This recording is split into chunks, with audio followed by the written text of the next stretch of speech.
this is an iHeart podcast. Guaranteed human. It's an Olympics you'll never forget. Prime time in Milan. The moments. Chloe Kim with the gold medal flex. The stars. Ilya Malinin. Out of this world. The spectacle from beautiful northern Italy with very special guests every night of the Olympics. Experience the world's biggest show. Prime time in Milan. Tonight, 8/7 Central on NBC and Peacock. Support for the show comes from Public, the investing platform for those who take it seriously. On Public, you can build a multi-asset portfolio of stocks, bonds, options, crypto, and now generated assets, which allow you to turn any idea into an investable index with AI. It all starts with your prompt. From renewable energy companies with high free cash flow to semiconductor suppliers growing revenue over 20% year over year, you can literally type any prompt and put the AI to work. It screens thousands of stocks, builds a one-of-a-kind index, and lets you backtest it against the S&P 500. Then you can invest in a few clicks. Generated assets are like ETFs with infinite possibilities, completely customizable and based on your thesis, not someone else's. Go to public.com/podcast and earn an uncapped 1% bonus when you transfer your portfolio. That's public.com/podcast. Paid for by Public Investing. Brokerage services by Open to the Public Investing Inc. Member FINRA and SIPC. Advisory services by Public Advisors LLC, SEC registered advisor. Generated assets is an interactive analysis tool. Output is for informational purposes only and is not an investment recommendation or advice. Complete disclosures available at public.com/disclosures. For 47 years, they've been talking and talking and talking. In the meantime, we've lost a lot of lives while they talk, and legs blown off, arms blown off, faces blown off. It's been going on for a long time, so let's see what happens. If we could get it settled for once and for all, that would be good. Who would you want to take over? I don't want to talk about that. You're listening to the 47 Morning Update with Ben Ferguson. Good Tuesday morning. Nice to have you with us on the 47 Morning Update. Donald Trump was right. Before Trump became president yet again, we now know that the U.S. annually imported massive amounts of migrants from the most corrupt countries in the world without legitimate vetting. So why did the Democrats do it? And how many came into this country? We break it all down for you.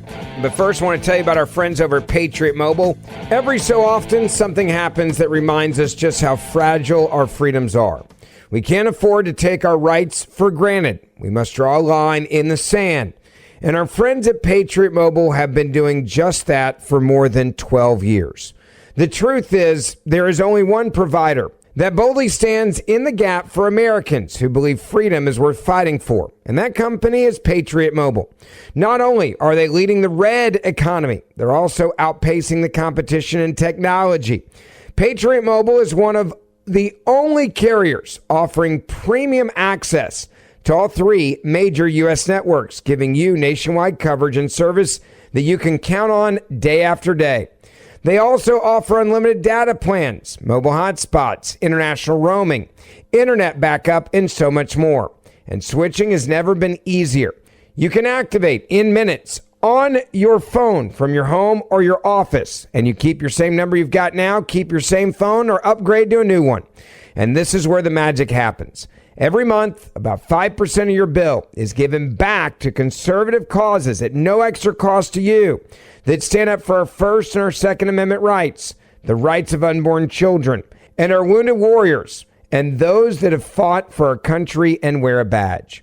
So take a stand today. Go to patriotmobile.com/Ben47 or call 972-PATRIOT. And if you use the promo code Ben47, you're going to get a free month of service. That's patriotmobile.com/Ben47 or 972-PATRIOT and make the switch today. It's the 47 Morning Update, and it starts right now. Story number one. There has been a warning, and it's been coming from this administration for a very long time. Donald Trump making it clear we must secure our borders, and we don't need to be allowing so many people from around the world to come into this country until we get immigration under control. This is a major contrast to what we're now learning, that the United States regularly settled migrants from the most corrupt nations in the world across American communities. That coming from a new analysis. Last year, President Donald Trump halted much of this immigration via executive orders. The analysis published by the Center for Immigration Studies looked at countries whose citizens Trump's executive orders have either entirely or partially banned from immigrating to the United States of America. Now, in particular, the analysis highlights corruption levels on a nation-by-nation basis, showing that in the fiscal year 2024 and likely prior years, the U.S. issued visas to tens of thousands of foreign nationals, literally from the most corrupt countries in the entire world. South Sudan, for example, is ranked as the most corrupt country in the world, according to a study by Transparency International. Somalia is ranked as the second most corrupt country in the world. Yet, in the fiscal year 2024, nearly 1,800 nationals from South Sudan and Somalia were issued purposefully by the United States government visas to come to the United States of America. Venezuela, which has been partially banned from visa issuance, ranked as the third most corrupt country in the world. Despite this, the Biden administration in the fiscal year 2024 admitted almost 2,600 Venezuelans to the United States of America after issuing them visas.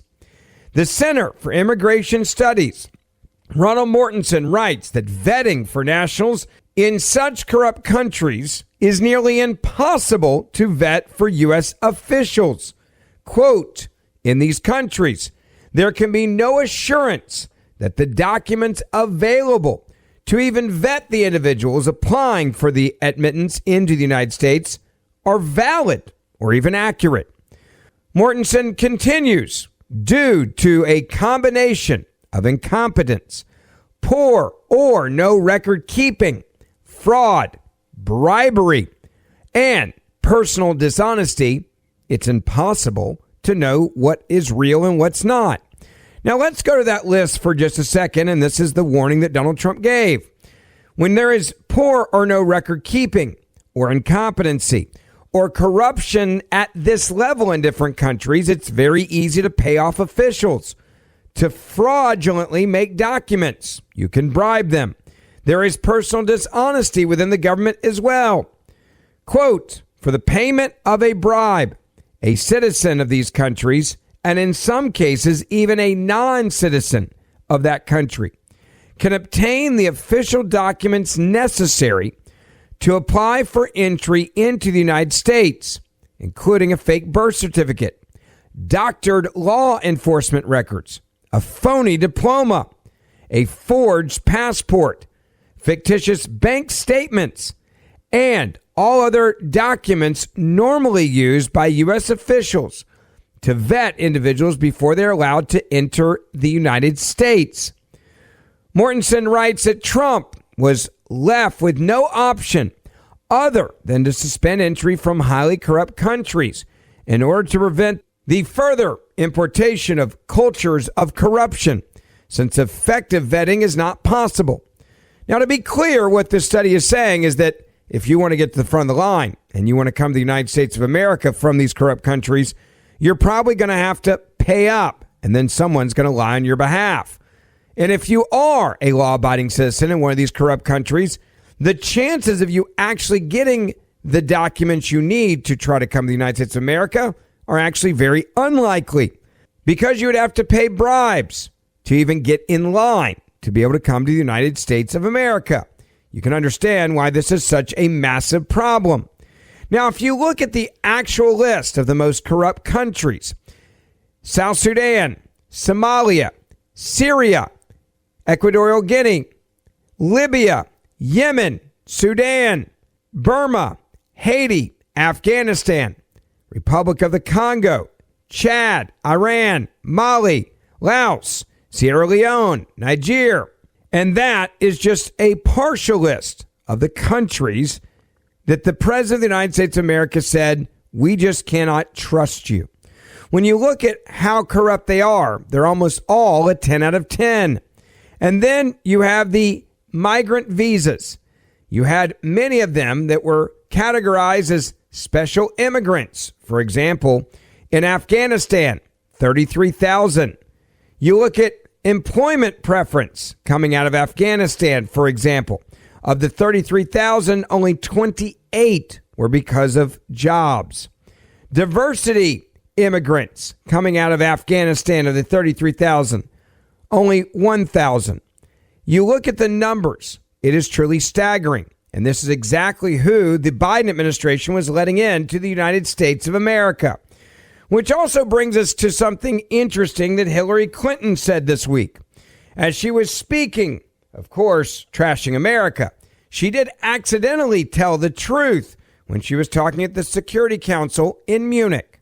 There is a legitimate reason to have a debate about things like migration. It went too far. It's been disruptive and destabilizing, and it needs to be fixed in a humane way with secure borders that don't torture and kill people, and how we're going to have a strong family structure, because it is at the base of civilization. You listen to Hillary Clinton there. Even she's telling the truth.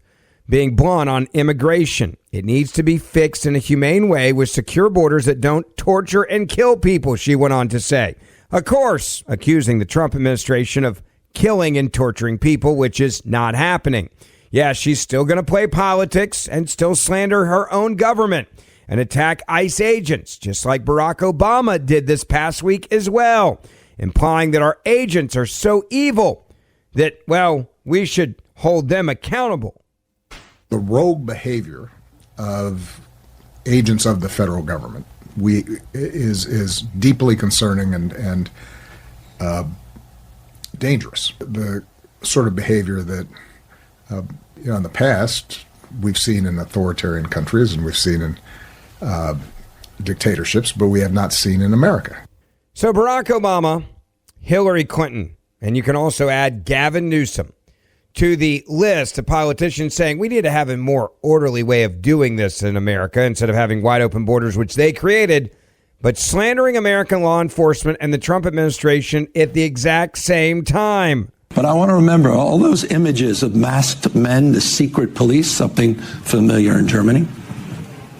Those first images came out of my state, the second largest city in the United States of America. We saw 4,000 National Guard federalized. First time, we'd never seen anything like this. And 700 active duty Marines sent not overseas, but to the second largest city in the United States of America, militarizing the streets of my city. Masked men showing up, unaccountable, no IDs.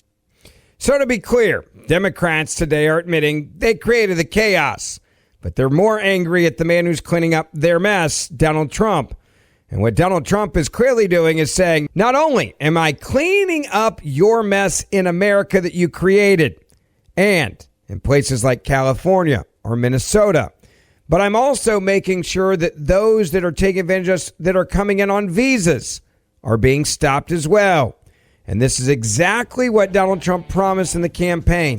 And he's clearly making good on that promise, and it's driving the left crazy, which is now why they're comparing ICE agents to Nazis, even while they're in Germany, in Munich, at a conference attacking their own country. Thank you for listening to the 47 Morning Update with Ben Ferguson. Please make sure you hit subscribe wherever you're listening to this podcast right now. And for more in-depth news, also subscribe to the Ben Ferguson Podcast, and we will see you back here tomorrow. This is an iHeart podcast. Guaranteed human.